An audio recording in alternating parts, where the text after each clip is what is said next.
Mara Webster with In Creative Company, and today I'm thrilled to be talking to Jason Isaacs all about the White Lotus. And one of the first things I was really interested in was I very often hear you talk about how much you love preparation and research and really embedding yourself in roles. And for this, I know that you had previously spent time in Durham, North Carolina already, so you kind of had a sense of that, and you already had a sense of the class aspect of playing Tim in the series. And so I was interested, since you kind of already had a scope of that, what some of the research or preparation elements looked like for you. Well, I love research, not necessarily because it helps the work creatively at all, just because what extraordinary thing it is. Because of my job, I get access to worlds that I really don't belong in at all. So I'm going next weekend. I'm going to the Google retreat with the people who created DeepMind and Google Brain, and so I sat with billionaires lots of times. So I think Tim is certainly a centimillionaire, if not a billionaire. He's slumming it staying at the White Lotus. They normally rent a villa and they fly private, and so it's a big deal for him to fly commercial. It's a sop to his daughter Piper. Um, so the not specifically for this job, but as part of just my curiosity in life, I've walked in rooms and spaces that I don't belong. I've got, did Armageddon. I got to grill four-star generals about what it's like living on the space station, and I'm always storing up these things. So for this show, I don't know what specifically I drew on just a lot of the very wealthy, privileged people I've been around in my life or had access to. You get asked as an actor to actually haven't been, but to present prizes at Ascot or the Kentucky Derby or go to people's yachts. Actually, that stuff I don't really like doing, but I played golf with billionaires a few times and I've been to some charity events you get invited to. Um, and I knew people from the South. There's quite a lot of filming goes on in the South. I've shot in the South a few times. And Durham, I knew one of the things that's interesting about Durham, particularly, or in some other areas in the South, is that the blue-blooded accents and behavior are kind of not the same as everyone. It's a subculture of people who, no, I don't want to sound too disparaging. Not that they think they're better than other people. You see that in Parker's character in Victoria, who is obsessed with the status differential, but who just live a different life. The air is thinner for them. And then there's people for whom there are no problems, real problems in life, because money will always deal with anything. So it's why when Tim's world starts falling apart in White Lotus, it's not that big a deal when it first happens, because he could probably call the owner of the newspaper who he knows and get the story spiked. Or even if it's printed, he could get some of his press people to print the opposite in 20 other places and make it seem like misinformation. And even if he starts getting, the prosecution, he's got enough lawyers, he can gum it up in court for decades. But that's why it was fun. I worked with Mike a bit on calibrating it so that it took a few episodes till it was clear that there was no way out for him. And it wasn't just a big fine or all of his money and his work. It was all the secret trust funds and the assets and the house and the car. We put all those lines in so that you knew he was going to be wiped out. And yeah, so the research for me for this part was stuff I'd already done really in many ways. I've been around that level of privilege. And so and historically I remember Robert Maxwell, who was a giant mogul, a media mogul, who jumped off his boat when he was there with his family. Ghislaine Maxwell is his daughter, who was Jeffrey Epstein's accomplice. And because he knew the shame that was waiting for him when the boat docked. And he had this massive status. He had, prime ministers and cabinet ministers waiting outside his office. He made them fill envelopes and stuff like that. Um, and so it was an amalgamation of all that stuff in the past. I wanted to get the voice right because I remember thinking, this is a weird accent because they have a couple of vowel sounds that are hangovers from the colonial days. They have English vowel sounds, a couple of them. And I love, I love the specificity of that. Um, and so it was that. And then there's another thing, which although you said I love preparation. I just enjoy the fact that I get to hang out with plastic surgeons and politicians and criminals and soldiers and all that stuff. It's an amazing privilege. Um, but I also do this other thing, which is the complete opposite, which I throw it all away. I don't prepare anything. I don't want to think about what I'm doing. And I certainly don't want, to take note of those things in the script that says he cries here or he's angry here or, he's surprised by that. I just want something to happen on the day, something organic to happen on the day, and take the energy off the moment that's happening in the scene. And that moment is a true moment, whatever it is. It's more challenging when you know it's a moment where you're going to be suicidal or homicidal or have no words, but be running through all these catastrophic scenarios in your head. But still, I don't. For all the preparation, I want to be an empty vessel. And he says action, and I have no idea what's going to happen. And with Mike, actually, no idea because he'll let you improvise as well. So you could go off in another direction. Or the other one of the other actors might be improvising because Mike shouted out a suggestion behind the camera. So it really does feel like something's happening. No, I love what you're describing there about really wanting to feel like an empty vessel, stepping into each scene right before, because it really allows you to immerse into the character and their feelings very organically. And I've heard you Except that describe. there's the technical thing of, well, for me, there were two technical things. One that everybody shares, which is you walk out of, you walk through a door in February, you walk out of it in August, in a different city, and you've got to be the person who walked through that door. So there's that. But for me, there was that, and where is he, both on his emotional, spiritual, existential journey, and how many pills has he had? Like, how drunk is he? Like, can he stand up? Can he talk? Will he just go off the phone with his lawyer, or is he just like, has he had a nap? Is it wearing off? Like, so because you're shooting these things months and months apart, these scenes. So there was a kind of technical thing to it, which is bothersome because you want to do that, but also be completely open and free emotionally. I don't, people shouldn't know how the sausage is made. Fact is, I'm just trying to be Tim. No, but even what you were just describing there, there's so many different layers and points of, has he been drinking? Has he been taking his wife's lorazepam? And, what's it like How when they're many pills that together? day? How many pills? Yeah, Um, how did you set about that calibration of just figuring out, what level is he at? Because it really affects the speech and the yeah, physicality. yeah. Well, so he doesn't talk that much. There was also the thing of Mike didn't want me to be so obviously out of my head that the family would go, "Dad's taking all these pills. What's going on?" Because he turned into a drug addict. Um, it had to be an internal journey, so I had to hide, as Tim would be trying to hide the fact that he can barely form a word, that the world is spinning round for him, and also in his head he's thinking about killing people or facing the people. Oh God, what's going to happen? This must be like in prison, and where are they going to live? And but I had to try and be someone who was doing their best to hide it from everyone, but not doing it that well. Um, how did I do it? Fuck, I don't know. That's the job. I don't know. I made notes in the script. Not really. I don't do detailed kind of serial killer notes. Just I try to remember. I mean, that's what I do for my job. I mean, I don't know how I did it. But, did I do it? I don't know. Maybe I didn't do it convincingly for people. I convinced myself, which is your job. The harder one actually there was something about having a completely internal journey, which was a challenge, and sure, the calibrating, shooting out a sequence, which you always do.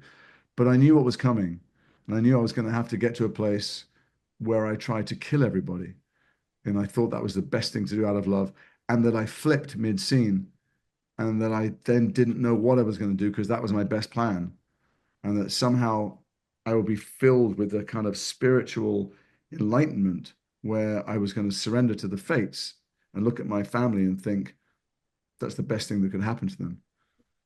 I didn't really want to think about that. Seems like a lot. Other people did not have that much to do. Mostly as an actor, you don't get that much to do. I was like, I'm in this very realistic, naturalistic drama, and then suddenly I'm in a Greek tragedy. Nobody else is in a Greek tragedy. Like I got some big old acting coming up, and I don't want to be the guy that's doing hammy acting when everybody else is doing this wonderful work around me. All the time I felt this thing coming because we didn't shoot that till the end. The end. We don't shoot in order, but it so happened that the killing people happened very near the end. And Yeah, I was aware of this low rumble that got out. The Jaws music was coming for me. I just And you didn't want to mentioned that snap the audience. obviously. I didn't want to snap the audience out of their disbelief. I'm a huge fan of the show, of Mike, and I didn't want to be the guy that blew it. No, definitely. And you mentioned just now that you had to carry him on this journey to that point where he's willing to kill his family as the best option out. And did you find that, especially because this all takes place over just 1 week, that having those dream scenes or those kind of hallucinations and imaginations where he envisions using the gun on himself, but also on Victoria and also on Saxon, helped you believably carry him to that point for that final episode? I don't know. I mean, it's all part of the same thing.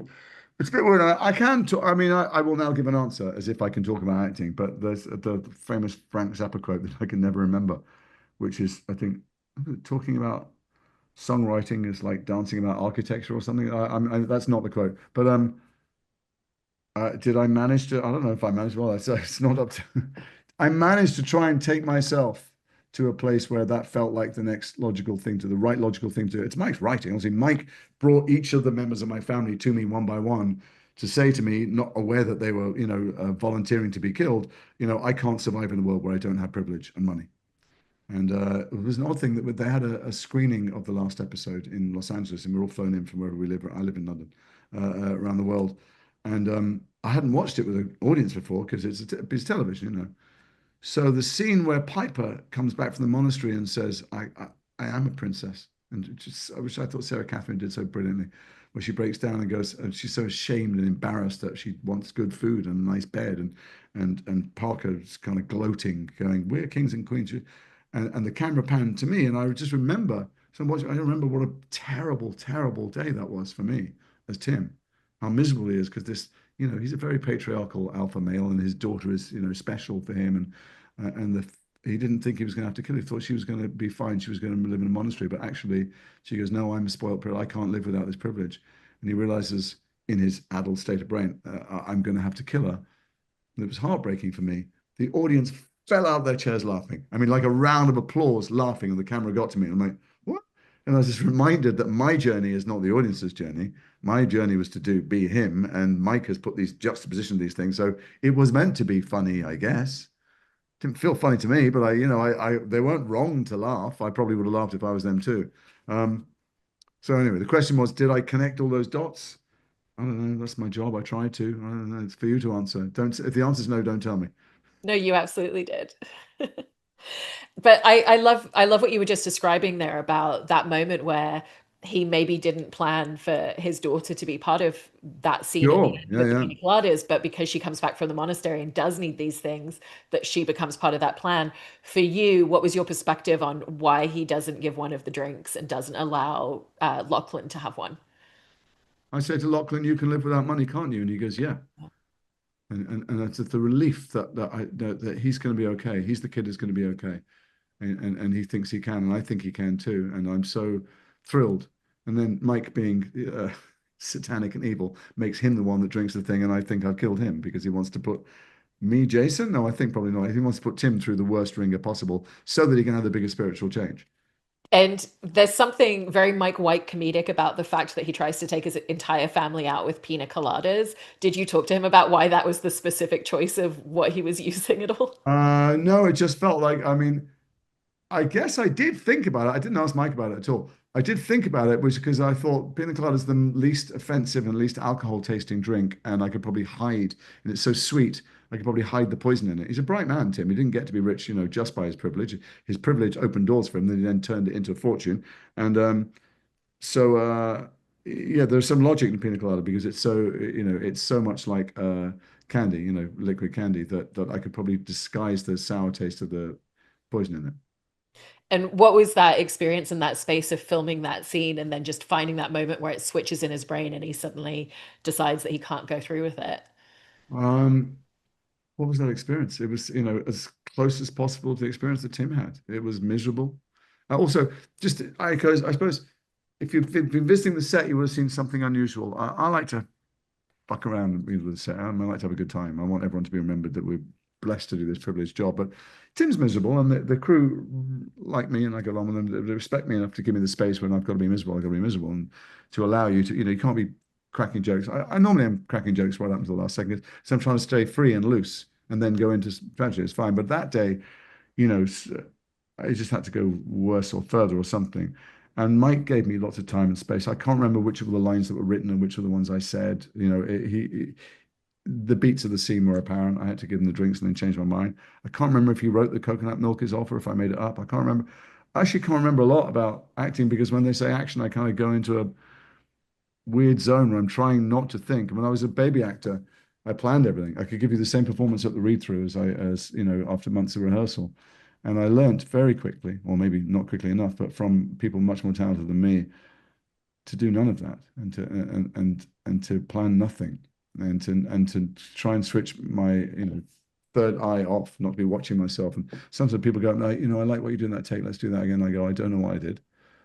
What did I do?" Sometimes they go, "I like that line," and you do a line again. So um, I remember being given lots of time and space, and I remember being really unhappy. And then, when he decides not to kill them in that moment, it's not because he's suddenly become Buddhist and accepts his fate and thinks life's going to be better. It's because he can't kill them. He just can't. He doesn't understand himself or why. He gets to a space by the time we're on the boat where he's accepted fate and surrendered and takes some blissful joy from being that drop of water that is going to rejoin common humanity. And although it might not be easy, there's a humility in it that he's never had and experienced, and there's a relief to that. But in that moment, it's terrifying. Not killing them is terrifying because that's the only solution he can think of. And he just took his own solution away because he couldn't do it. In his body, he couldn't kill the people he loved. And so yeah, it was a miserable day. It's like he's miserable because he's killing them all, and then he's terrified because he didn't kill them all. And then he doesn't know what to do, and he tries to go to bed, and brush it off like normal. So yeah, it's odd that my experience of it now is so unhappy because I'm remembering being Tim, which is a weird thing.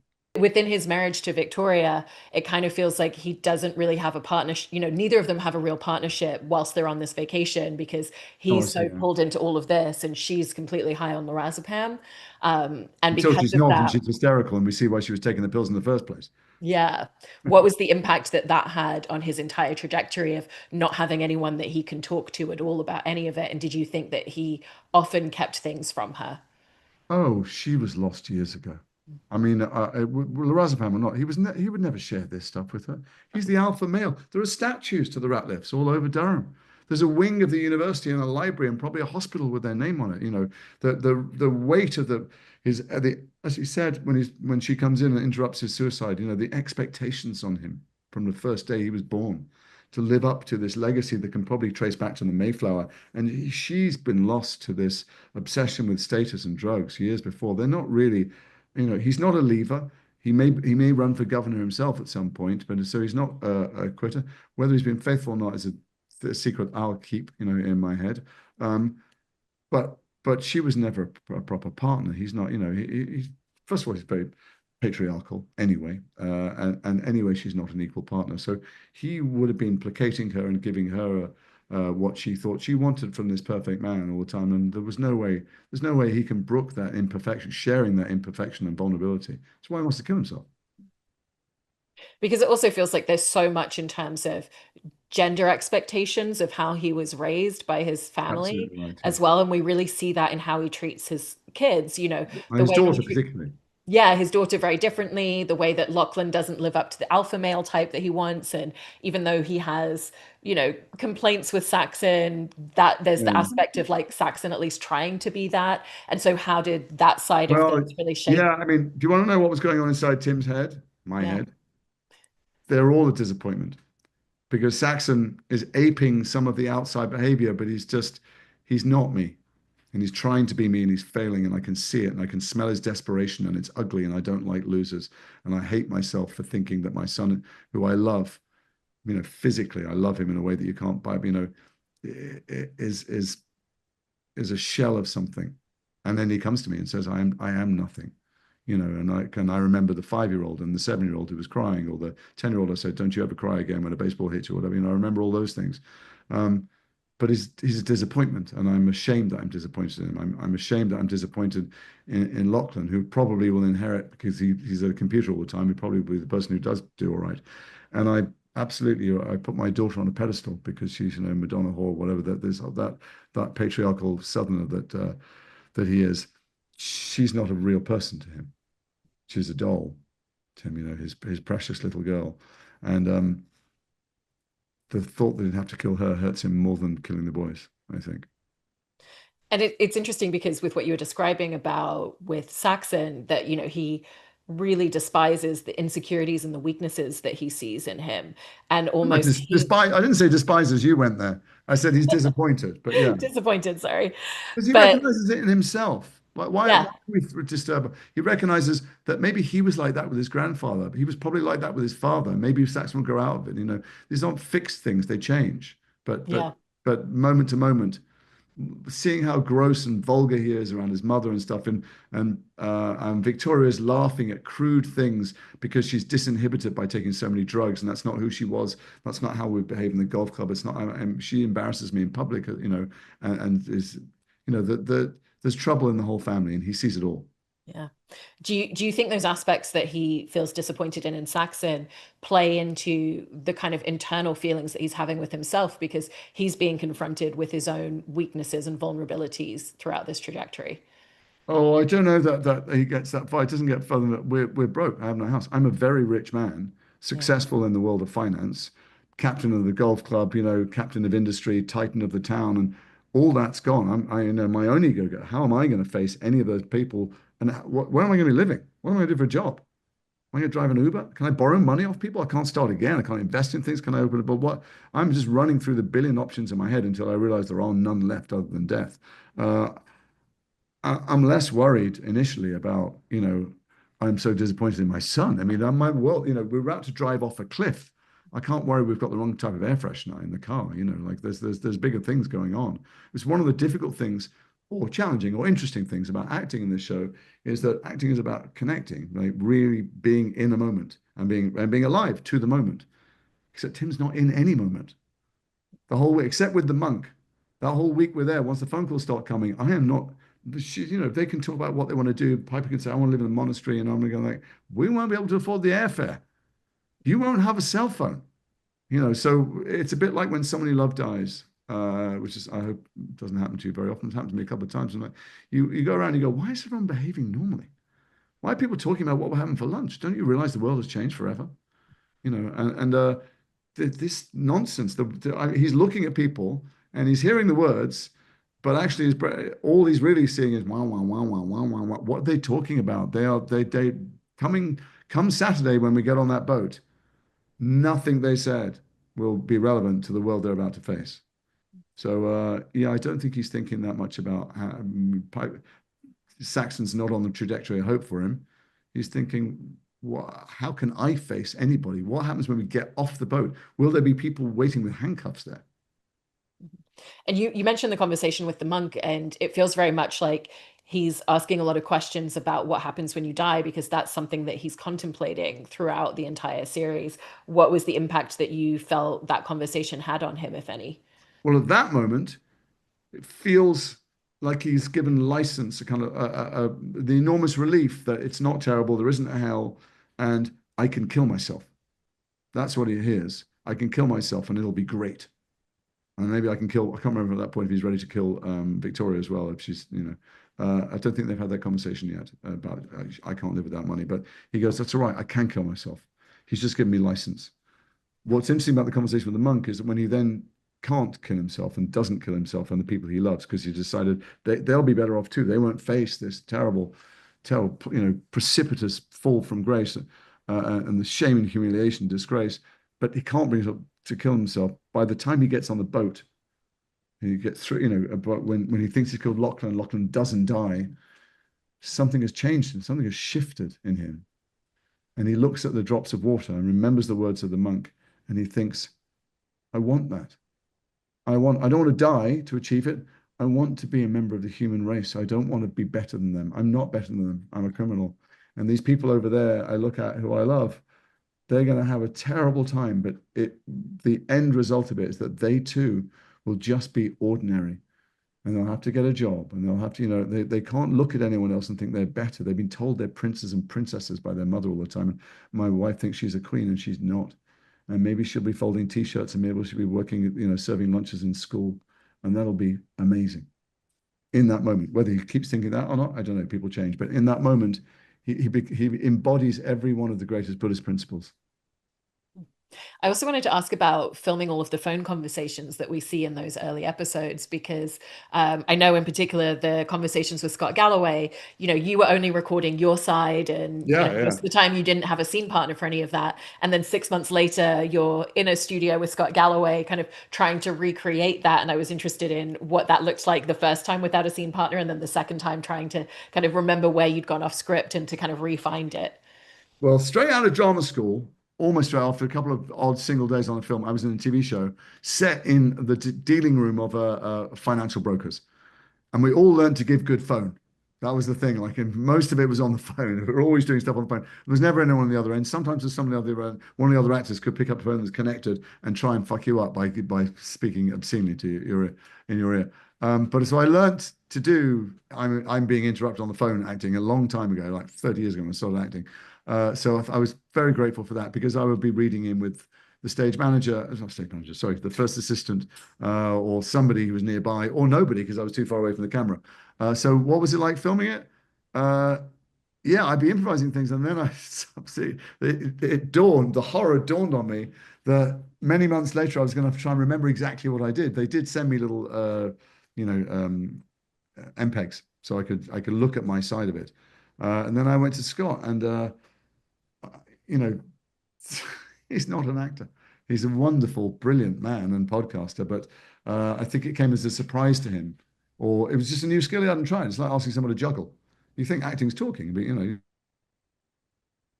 think it's that. And he had to react to Tim Ratliff being freaked out and try and calm me down and try and know what he was hiding from me and all this stuff and release information slowly. So I went over to his, actually it was in the studio, it was his apartment in New York. And he was about to start. He has numbers of, but one very, very successful podcast with Cara Swisher. And Cara had arrived. I'm like, we're not ready. We're going to be a while. And we took a while. And he's a very smart man, and he was able to pick things up. But it's a new skill. So what was it like? I don't know. It was a thing. It was definitely a thing. Um, I admired him for jumping into the thing and then being, he's a very capable and very successful person in his own spheres. But he gave himself up to me. He went, okay, this is not my thing. So tell me, what do I need to do? Um, and he did. I think it ended up okay. And there's also so much that you do throughout the series in terms of just building tension and playing with tension and the different ways that it feels. And you kind of get that real sense of the physical weight that it imparts on him as well. And I was Yeah. just interested in kind of finding that or kind of the feeling of that as you went through scenes. Just I was aware of the cumulative effect of not having taken any drugs ever, and then taking more and more and more every day. And I don't know if the audience could really see. I was dry swallowing, sometimes one, sometimes two, and then by the end taking three at a time. Yeah, I wanted to walk heavier. I actually got myself heavier too. I'm a 10 kilos lighter or something. He's a fat cat, in every ways. He's a man who'd overindulged. He was going to go to the gym a lot, but he was going to eat a lot. He was going to drink a lot, the most expensive wine. He was just a guy who inhaled life and privilege. And I just wanted him to walk. Thank you for mentioning it. There's some things that people don't really notice, but happen in your head. I wanted to walk heavier as the week went by, and just have him. I don't want to, it's not grotesque expressionist theatre and be hunched over, but I just wanted to just to feel the weight on my shoulders more as time went by. Well, you did such a fantastic job in the series. So thank you so much. Thanks. Really appreciate it, Jason. No, no, it was a privilege to be any part of anything that great. It's messed me up because now I'm looking for things that good and just aren't that things that good to Yeah, do next. But so maybe I'll just talk about White Lotus the rest of my life. So thanks sounds for like a great plan.